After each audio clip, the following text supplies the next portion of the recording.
Economics professor from Columbia University, Joseph Stiglitz, once said, "It is trust more than money that makes the world go round." Now, while this has perhaps always been true, it is more true today than ever. I was recently having lunch with a country manager of a large dental supply business. Now, being an industry that I don't know a great deal about, I was eager to understand what are the trends, what are the changes happening in his neck of the corporate woods. What he said was interesting. He said, the biggest challenge we're facing today is the fact that we cannot get away with anything anymore. He said, even the simplest mistakes are seen as unacceptable.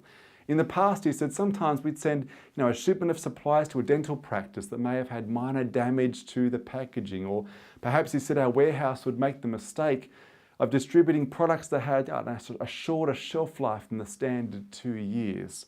He said, now, if our warehouse team dare to make these mistakes, he said our customers are straight on to the professional forum groups, giving it to us both guns blazing. And he said, that's just the beginning. He said, dentists today are constantly haggling on price. He said, they're always comparing the price that a rep gave them with the price that maybe another dentist or dental practice was given by another rep, or perhaps someone operating in a different market. He said, it's making life incredibly difficult. Now, reflecting on the challenges that dental supplier described that day, I realized that in reality, he is far from alone. Now, while there was once, I guess, a base assumption of good faith, of cordiality, of confidentiality in most client interactions, those days are well and truly over. Today, there are 3 reasons really that trust is getting harder to gain, but is also more valuable than ever. The first reason is that today we are in the age of skepticism, and I suspect we've all sensed that. Consumers today are more wary of placing their confidence in organisations than ever, and there's, I guess, good reason for this. I mean, just consider in recent years the litany of ethical missteps and moral failures that have dominated the news cycle. Consider, Tesco selling horse meat dressed up as beef, or then you've got Volkswagen with the Dieselgate debacle, which is one that marred their brand enormously. Then you've got the Cambridge Analytica Facebook fiasco, something that's massively eroded our trust in the social media giant. Or then you've got Boeing's fatally flawed jets, or now, what about revelations of widespread abuse and institutional cover-ups by Catholic priests, bishops, and other authority figures in care institutions? Then you've got revelations of deception and corruption at even the highest levels of banks and financial institutions. The skepticism, it's a result of these various missteps. It's so clear when you look at the numbers. For over 2 decades, the team at Edelman Research, for instance, have quizzed more than 30,000 people each year across 28 different countries to assess just what their levels of trust are in various institutions. And the results in recent years have been very interesting. According to Edelman's most recent research, today just 42% of us, the general public, trust the media, for instance. 37% trust CEOs, and less than a third trust the government to do what is right. Now, interestingly, these figures represent a drop of up to 14% in the space of 3 years. Now, this is a decline that is unprecedented in the absence of natural or economic catastrophe. The second factor, by the way, that's eroding our trust is that we're also in the age of transparency. In this age of transparency, it is not just things like price comparability or product safety that counts. Consumers today expect and demand openness at every point of interaction with a brand. I discovered this working with a large tyre retailer recently.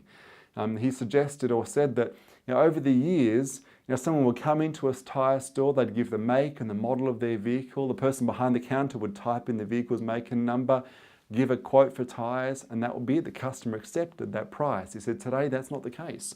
The customer was increasingly over the last few years wanting to come behind the counter, just double check you're putting the right details in, that you're actually giving them the best price possible.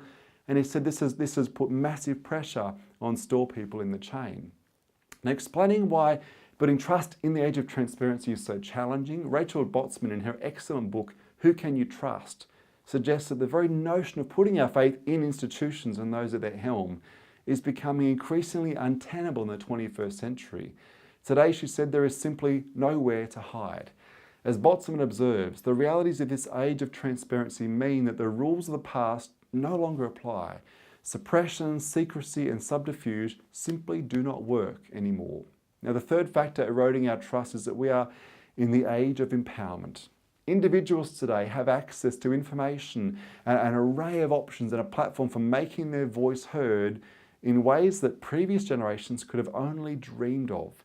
These tools of empowerment cannot be underestimated by leaders and organisations aiming to build the trust of their marketplace in the years ahead. I mean, consider the power of a consumer voice and how that changes the brand-customer power dynamic. I mean, there was once a time when an individual's voice only travelled so far. You know, if you had a bad experience with a company or a brand, you might have told your family or your friends who might have in turn shared it with theirs, but that's sort of where it stopped.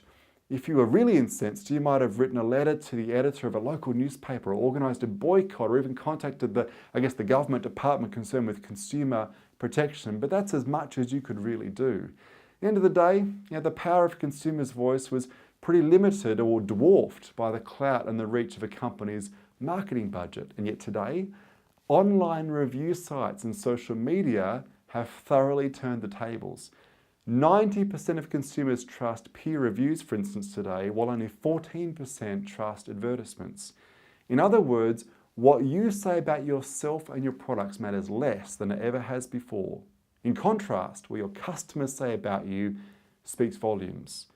Taking customers for granted and restricting options or information will never work like it once did. Further still, a good reputation may take years to build, but only minutes or perhaps today even seconds to lose. So you must be on your best behaviour at all times and constantly keep the consumer's needs and desires front and centre. Now, in truth, shouldn't that be what we've been doing as businesses and brands all along? In this age of empowerment, transparency and skepticism, building trust may well be more difficult than ever, but it's also more important. According to a recent Trends Customer Trust report released by Salesforce Research, 95% of customers are more likely to be loyal to a company they trust, while 92% are more likely to purchase additional products and services from trusted businesses. In the words of social entrepreneur and author Bryant McGill, when trust is lost, everything is lost. I firmly believe that the opposite is also true. When trust is gained, everything is gained.